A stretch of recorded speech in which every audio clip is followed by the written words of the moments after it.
Today we're going to look at how to add and subtract like fractions.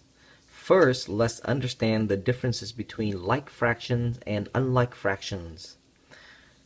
Here are a couple of examples of like fractions and unlike fractions. And in this section, we're just going to work with like fractions. Basically, like fractions are any two fractions that have a common denominator. So these two fractions both have denominators of 2 and therefore they're like. Unlike fractions have different denominators. Alright, so here are the two definitions for like fractions and unlike fractions. Like fractions, two or more fractions with common denominator. And common denominator is just another word for the word same denominator. Unlike fractions are two or more fractions with different denominators. Alright, so let's first understand what it means to add fractions. Say if you have a candy bar and you have divided that bar into 4 equal pieces. On day 1, you eat one of those 4 pieces, which could be represented as 1/4. Day 2, you proceed to consume 2 more. Day 2, you would have 3 pieces left because you already consumed one of those 4 on day 1.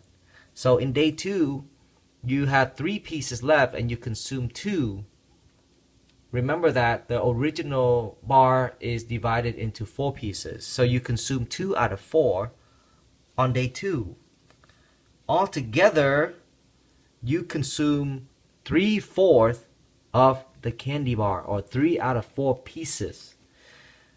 The total amount consumed can be thought of as adding 2 parts, which we represent each one as a fraction. So 1/4, that's how much you consume on day 1. 2/4 is how much you consume on day 2. Altogether, you consume 3 out of 4, which represent the total amount that was consumed. And notice that the bottom number never change. So when we add fractions, we always do not change the denominator. It stays the same. What we do is we add the numerator. So 1 plus 2 is 3. Alright? To summarize, when we add fractions, and more specifically we're dealing with like fractions, we basically add the 2 numerators, the numbers on top, while keeping the same denominator, keeping the number at the bottom of each. Alright, so to go through a couple of examples, I would like to add these fractions. First, I keep the like denominator, so I keep the 4. I add the numerator, so I add the top, 1 plus 2. And simplifying that would give me 3/4. There you go. Adding fractions. First, these are like fractions because they have the same denominator. Go ahead and keep it. Add the numerator. 5 plus 2. 5 plus 2 is 7/9.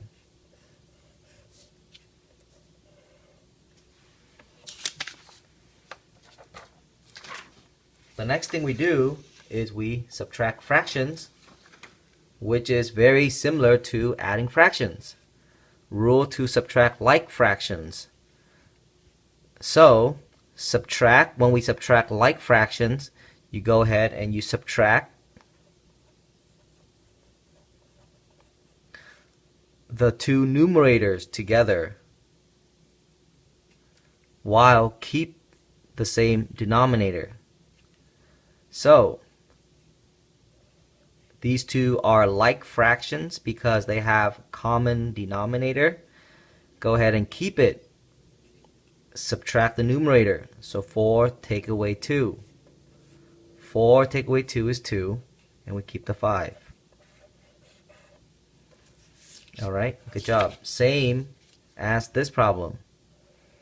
Subtracting like fractions, go ahead and keep the denominator.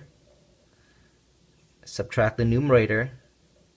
9 take away 1.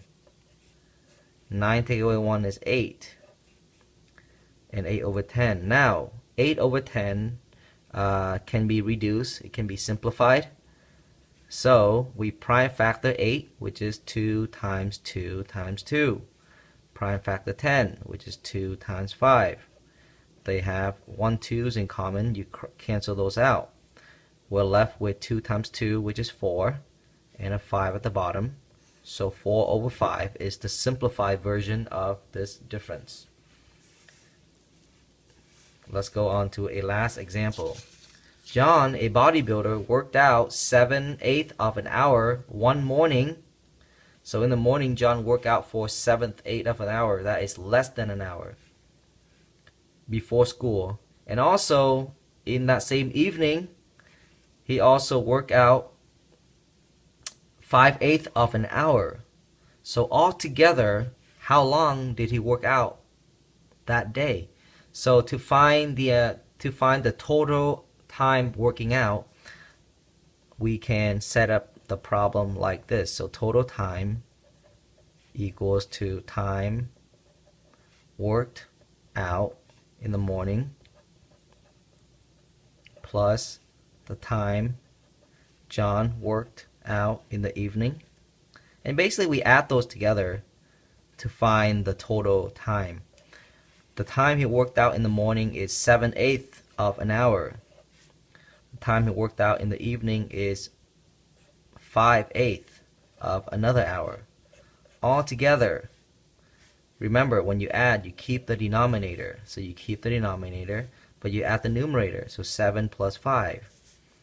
7 plus 5 is going to be 12 over 8. Alright, 12 over 8 can be reduced. 12 can go into, so you prime factor. 12 is 2 times 2 times 3. 8 is 2 times 2 times 2. 2 2's on top will cancel out with 2 2's on the bottom. We're going to have 3 over 2. Now we turn that into a mixed number. 2 goes into 3 one time with the remainder of 1, and then set it over the same denominator. So 1.5 hours. So we answer the question. Okay, John worked out for a total of 1.5 hours. Remember, you can always go back, pause the video, rewatch the video if you need to. I will see you in the next lesson.